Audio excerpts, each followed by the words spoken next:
Yes, and welcome back. Today is Wednesday, the 2nd of December. Yeah, you're all at home, and today you're all eating canned Horton.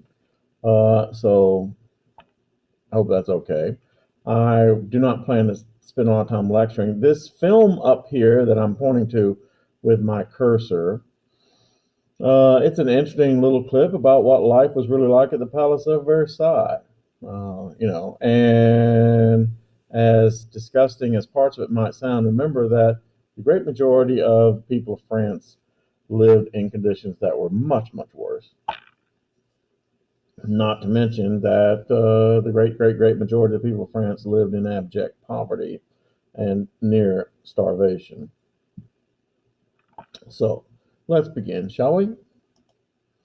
Here we are. The storming of the Bastille saw the arrival of this word here, the Great Fear. Uh, that is a term that's not going away, not for a while. The Great Fear, the idea, once again, I made reference to it yesterday, that the ruling elite, not just of France, but of all of Europe, knew in the back of their brains, but had never come to grips with. And that was the fear that, it's simple math. There are X number of rulers, nobility, of people of privilege, and there is a whole lot more people who aren't. And if the people who aren't people of privilege decide to take over from the people who are people of privilege, there would be nothing the people who are people of privilege, the ruling class, could do about it. And the French Revolution showed that in horrifying scale.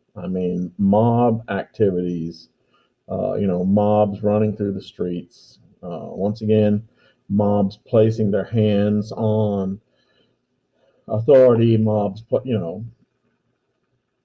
committing horrific acts, beheadings.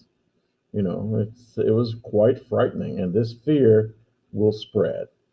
Rumors spread throughout the countryside that royal soldiers would be coming to restore order. Many nobles quickly began surrendering their old feudal rights back to the peasantry just because they were afraid. People were afraid. Louis XVI at first thought that, the events in Paris, remember, what did he write in his diary? Nothing. Had been just another bread riot. The harvest had been off the last 2 years, which wasn't that unusual because remember that in the 18th century, they were still using the farming methods of the Dark Ages. And the population had caught back up with the food supply.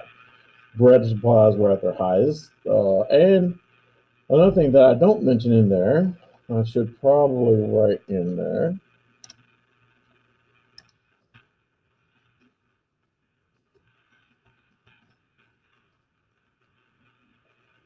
You should know that. Well, it's a real thing. When George Washington, I know I'm talking about him, crossed the Delaware, he wanted to put the Delaware River between him and the pursuing British and Hessians. But Washington also knew that in a few weeks, the Delaware River was going to freeze over. Does the Delaware River freeze over today? Does the Ohio River freeze over today? Answer, no. The last time the Ohio River froze over was in 1977. That was a strange year. But since then, no, the rivers don't freeze over, not so you could walk across them. And weather like that destroys harvest. It kills growing seasons. Wages had not kept up with prices, and these economic problems fanned the flame of revolution. Now, the centerpiece of the French Republic is this document here, Declaration of the Rights of Man and Citizen. It was a listing of what ordinary citizens should have, as well as basically saying France shouldn't have a king anymore. The document drew heavily from the ideas of the Enlightenment.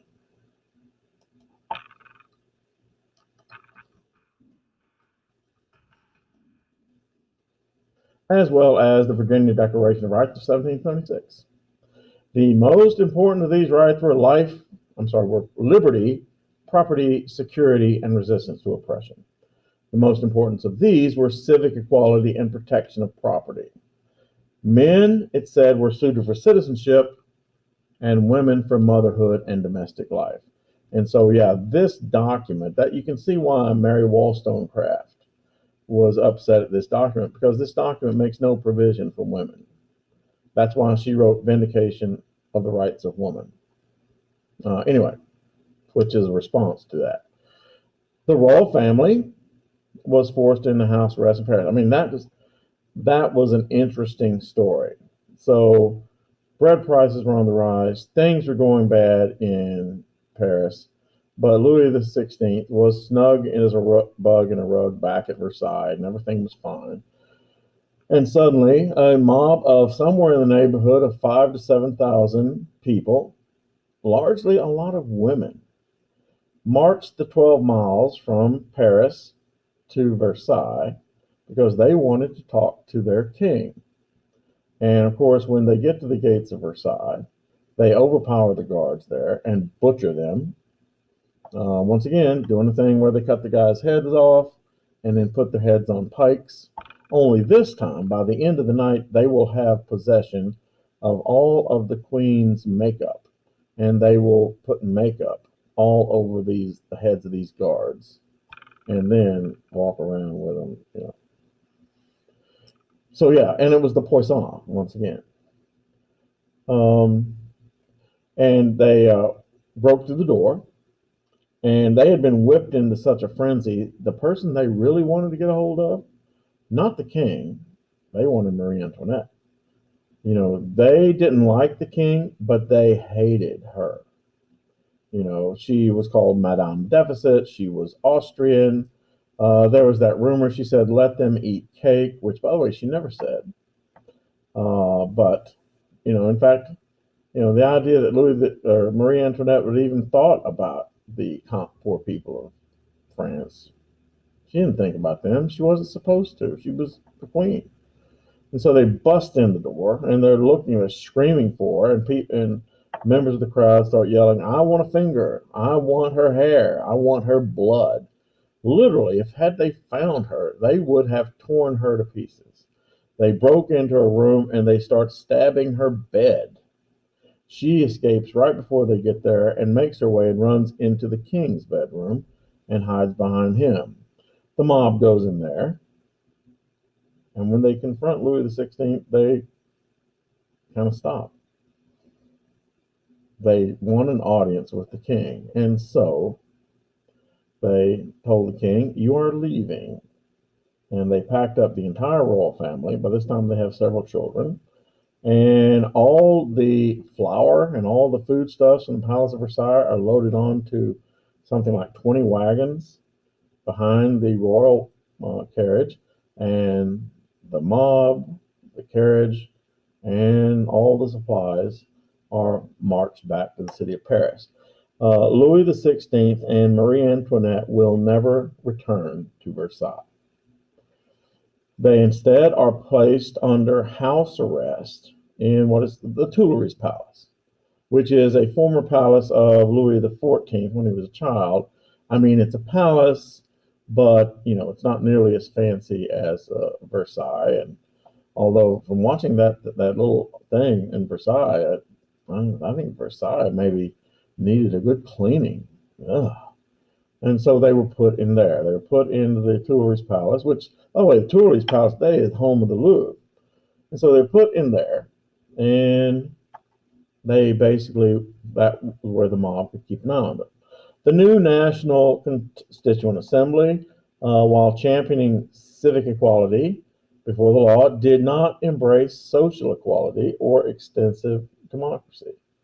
The assembly established a constitutional monarchy with a unicameral legislature. So this new assembly, their first idea for government, and we're going to go through lots of ideas for government.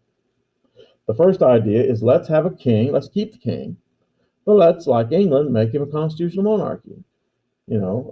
Constitutional monarchy with a unicameral legislature. Unicameral. I like big words, and I cannot lie.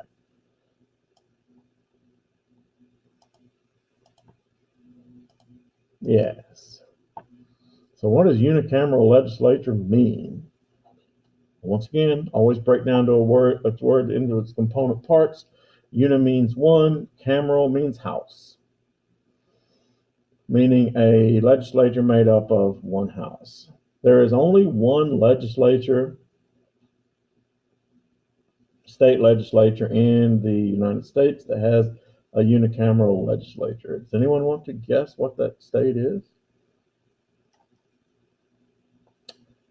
Nebraska. Yes. Now, under this new setup, and so here's what's interesting. So the bourgeoisie take over, basically. They set up this new unicameral legislature where the bourgeoisie dominates. And basically, what they have done, the bourgeoisie, before you think, man, the bourgeoisie is motivated by freedom. No, the bourgeoisie is motivated by money and power and sex like everybody else. In this new form of government, all active citizens would be, there are active citizens and passive citizens. Everybody's citizens, but there are active citizens and passive citizens. It's like first-class citizens and second-class citizens. It's just another name for nobility and peasantry. Active citizens were males who paid taxes equal to 3 days of local labor and could vote. Well, that automatically excluded all the clergy and the nobility. They never paid taxes. Basically, you've created a government of the bourgeoisie, by the bourgeoisie, and for the bourgeoisie.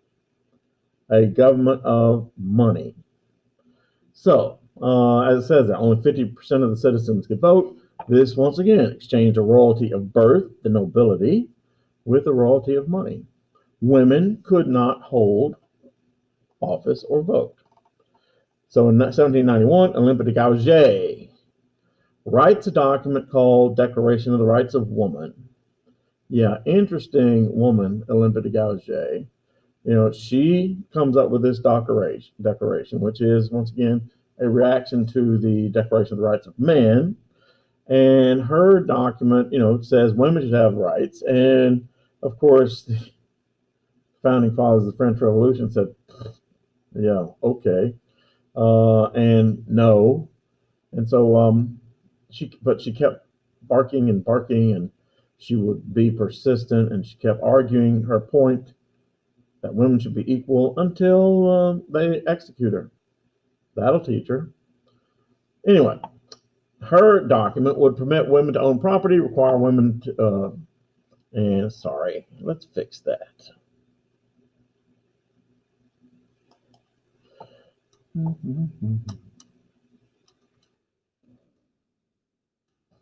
And require men to recognize the paternity of their children. Yes, it was quite a thing. It further claims that all liberty was to be incomplete until all were free. The old provinces in France, the old feudal provinces, were replaced by departments, states, of which there were 83. Departments were in turn divided into districts, cantons, and communes. States, counties, townships. The ancient courts, included the hated parliaments, were also abolished under this new system. But don't worry, the system's going to change. Economic policies of the countries were reformed. The metric system was employed. Okay. Now, what does a metric system have to do with anything?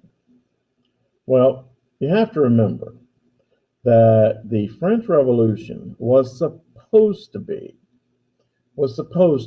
a function of the Enlightenment.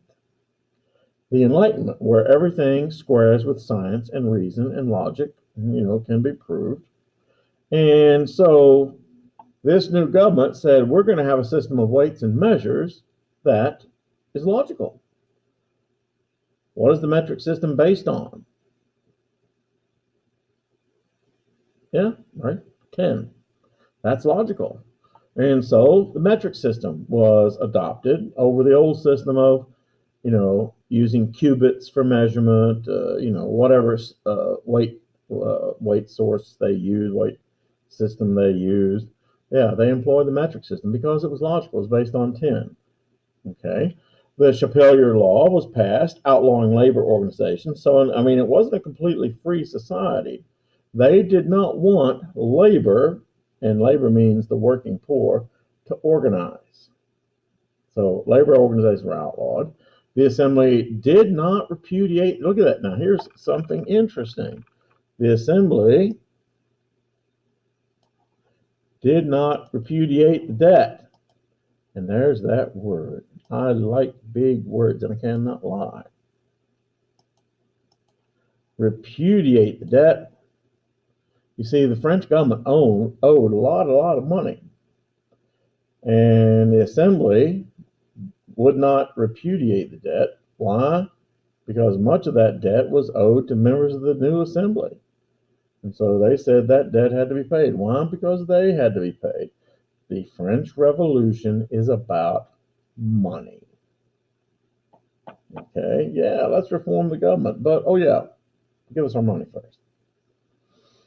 They then tried to pay the debt by seizing and selling church property, meaning that they actually sold churches. And remember that at one time, the Roman Catholic Church owned 1/3 of all property in Europe. I'm sure it probably didn't own as much anymore, but still, the church owned a lot of very fine property. And so this new assembly said, we'll pay the debt by selling church property. They also sold government bonds called assignats bonds. Bonds. James Bond, no. What is a bond? Well, how's a bond different from a stock? A stock is when you actually buy a share of ownership. And the only way you make money from a stock is if you sell the stock. And see, that's what you do. You buy a stock, like a share of stock, sorry, a share of stock in P&G, Procter & Gamble. And then your anticipation is you wait for a prescribed amount of time, turn around, sell the stock, make profit.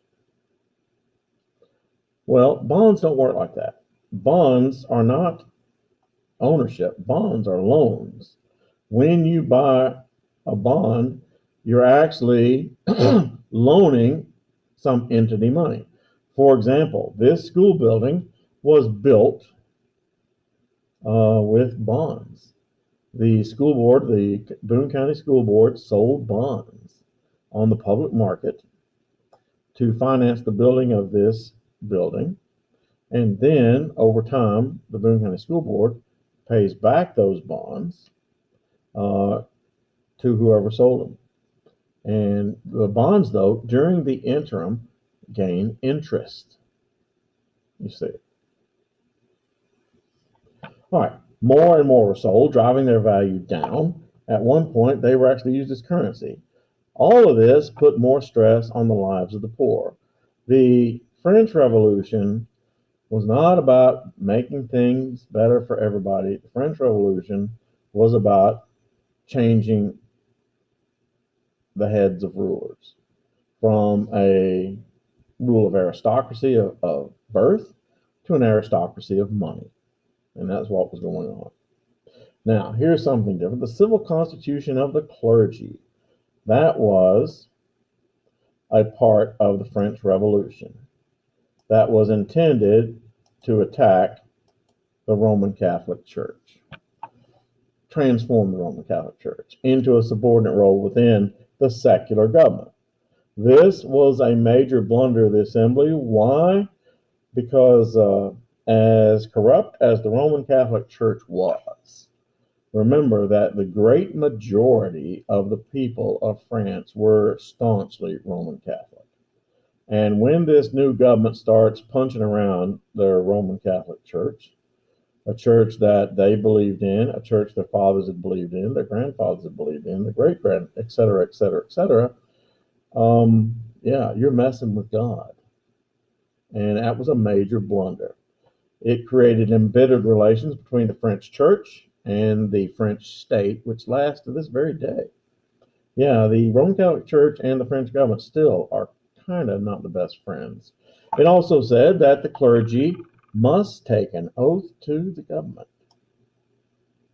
Yeah, the clergy, members of the priesthood, had to take an oath to the new government of France that superseded their oath to the Roman Catholic Church, to the papacy. 7 bishops and only half of the clergy did so. The others were called refractory priests and removed from their post. The Pope condemned both the civil constitution of clergy and the Declaration of the Rights of Man and Citizen as well. And look at this statement. Good statement here. So during the French Revolution, religious devotion and revolutionary loyalty became incompatible. You say, what does that mean? It means that there was a belief that you could not be both a good Catholic and a loyal citizen to the French government. Yeah. Louis XVI and his family favored the refractory clergy. Yeah. Okay. One more, and then we'll stop. The revolution was not equally accepted all throughout France. Immigrants. Good word. What are immigrants? Well, when this whole thing starts coming down, and they set up the National Assembly, and they put the king under house arrest, and they start selling church property, and they start really going after the nobility. These people called immigrants they left France, but they went to all of the thrones of all the crowned heads of Europe, and they said, look what's happening in France. And if you don't do something, it's going to happen here. The Count of Artois and the Queen persuaded the king to try and escape his, your spelling is terrible. Spell check. His own country. And see, that was interesting. So Louis XVI, once again, wrong time, wrong decision at the wrong period of time.